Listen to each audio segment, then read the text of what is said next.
Hello, my name's Kaza. This is my YouTube video. I just thought I'd stick to my nickname because I do have quite a long name.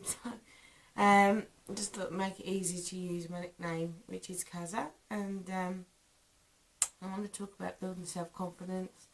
And this is continuing on from speaking about bullying. I did our first part where I talked about being bullied at school and where I used to live in London.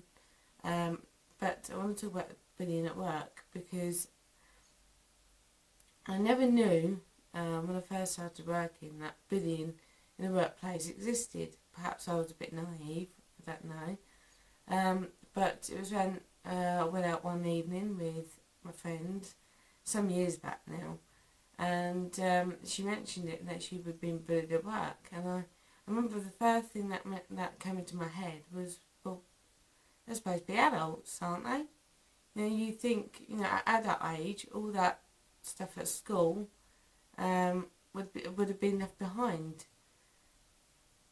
And so I was quite surprised that a bullying was going on in the workplace, where I expected people to be professional, to behave in a certain way, because obviously, especially dealing with customers and clients, you have to put on a certain or make a certain impression, because if it's an uncomfortable environment to work, then surely they can sense it. So when I heard that bullying was happening in the workplace, at first I was very surprised until I experienced it myself, and I also witnessed bullying taking place. And the one time that I remember witnessing was when I worked in South Coast. I was working at a holiday resort, and within the catering part of the resort, and I remember being in the kitchens, and on one side of the restaurant where you would serve the food to the waiters and they would take them out to the customers. I remember this boy being bullied by his supervisor just all the way through. I remember the one particular shift where it was an evening shift. I don't know what took place beforehand, I don't know. But this supervisor just kept badgering this young guy all the way through, wouldn't leave him alone, was like a fly around dirt. He wouldn't leave this kid alone. He was in his face, he was shouting at him, and to the point where at first this kid was super confident, and then by the end of the shift he became a nervous wreck and burst into tears. And I remember saying to somebody, can someone sort that out, have a word, because it was a horrible thing to witness, seeing this kid being ridiculed by this supervisor. And the thing is that supervisor, he obviously didn't realise what he was doing was unacceptable, because I'm sure if he had known, or perhaps not, but I would assume that if he'd known that the way he was behaving was wrong, if he could videotape it and play it back, I'm sure he would have been shocked at the way he was coming across, because it's similar to what happened to me when I was bullied in the workplace. It was, long after being working. I've been working for a good number of years. I've worked in some really good companies. I've always built a good relationship with my colleagues, and I've always left on good terms. So when I was bullied in the workplace, I was quite shocked, especially when I'd been so guarded from being bullied when I was at school and when I was bullied where I used to live. Because, as I mentioned in my last vlog where I talked about being bullied at school, and I said to myself, I'm not going to allow it to happen again. So when it did happen in the workplace, it was so humiliating and so soul destroying, because you don't expect it, and they were losing patience with me. They would shout at me as soon as I walked through the door. And I'd only been there about 3 days.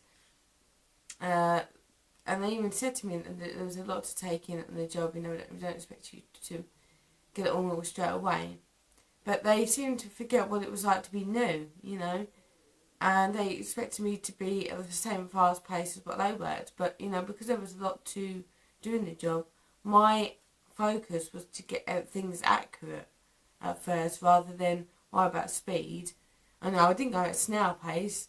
I tried to work as fast pace as I could, but I also wanted to make sure that I did the work accurately, because we were, taking down credit card details, taking people's address details, very confidential information that needs to be put into the system correctly.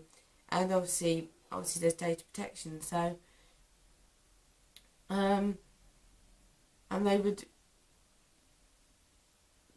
they wouldn't, instead of training me, if I was stuck on something and I said, look, can you show me how to do this? They were like, I'll put it to one side, don't worry about it. Instead of saying, okay, yeah, put it to one side and we'll train you on that in a moment.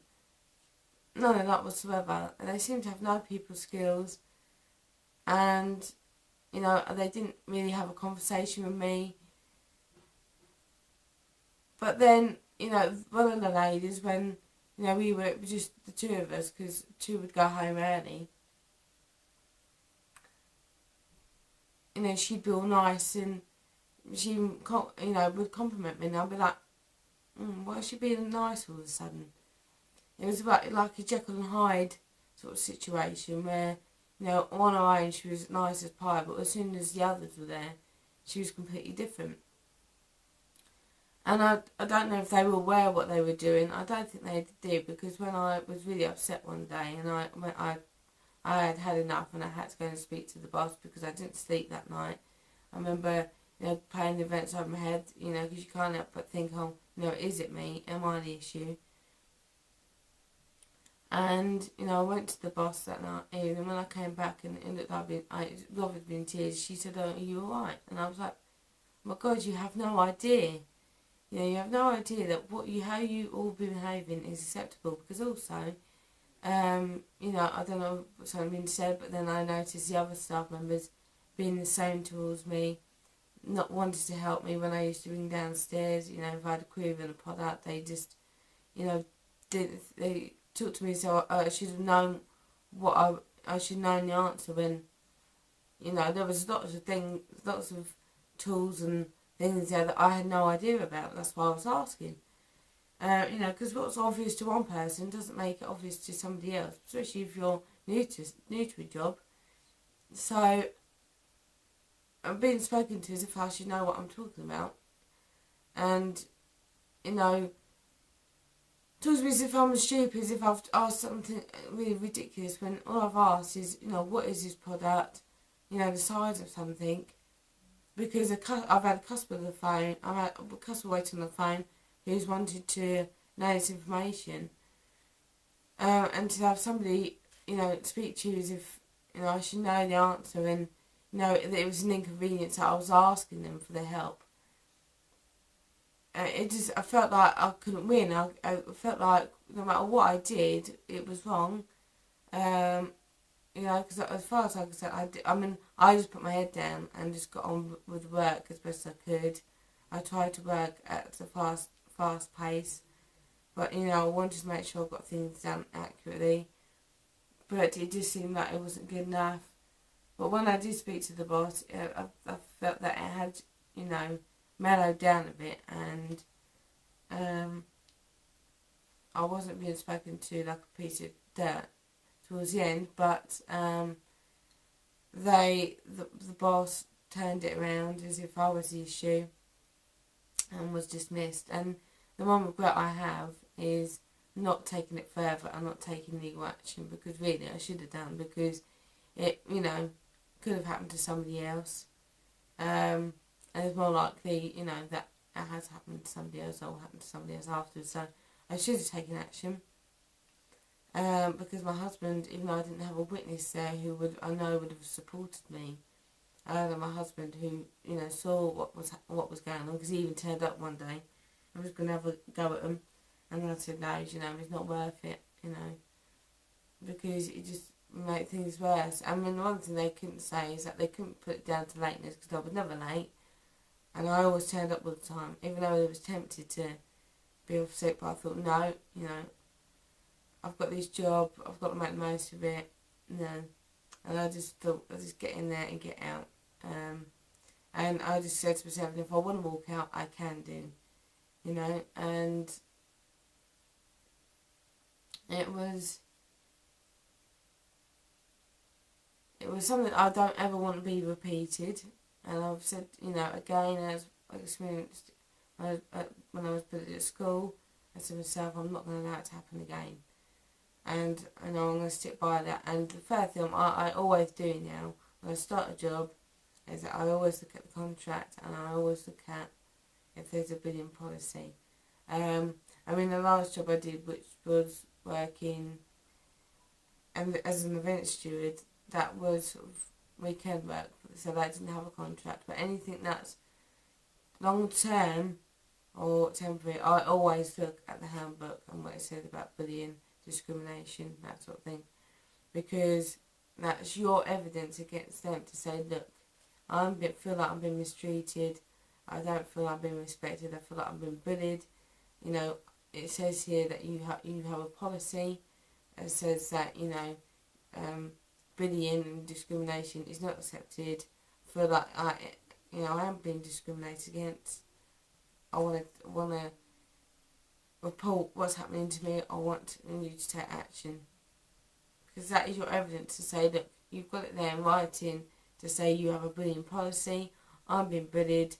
You know, I want to tell you what's happening to me, and I want you to, you know, take it further so I can get it sorted out. Because at the end of the day, no one should be bullied in the workplace. No one should feel that they shouldn't be there.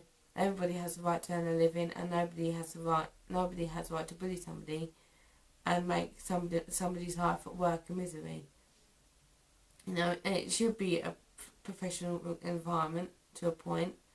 You know, you can have a laugh at work. I've had a laugh at work, and, you know, I've met some great people in the place that I've worked. But at the end of the day, there should be a line which you should never cross, and that is being offensive, being insulting somebody, intimidating anybody, being aggressive. Because as far as I'm concerned, when you're behaving that way, it is classed as bullying.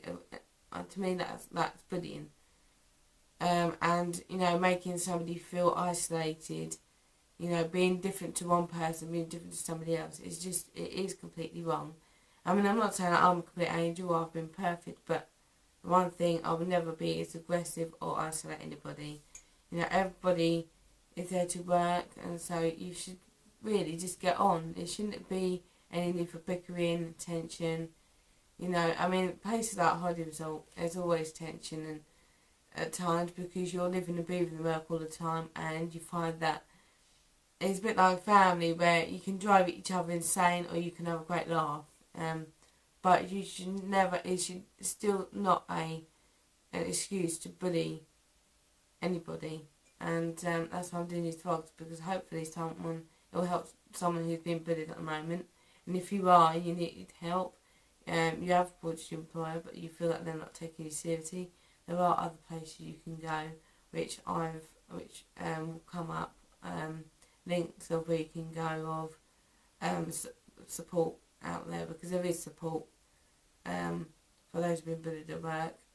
And if you can find a confidant, somebody to at work, I mean, I didn't have anybody, but, you know, everybody's situation is different. But if you do have a friend there who can support you because you're being bullied, then use them.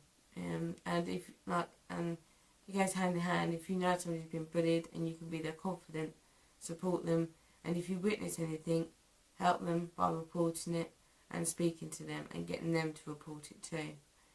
And I will share some more tips about what you can about dealing with bullying. Obviously, you know, it doesn't always work, but it, you know, the thing is not to sit there and take it. It's to deal with it, take action, and fight back, because the only way we're going to stop bullying in the workplace is to say no. And no to bullying at work, and no, it's not acceptable to bully anybody in the workplace. And, make all organisations, companies aware that, it's going on, and for them to take action. And to also, I want this to encourage other people to speak out and talk about their experiences with being bullied in the workplace. Because the more we talk about it, the more it will help those who've been bullied and stop it from happening. So, many thanks for watching my vlog today, and take care. Many thanks. Bye.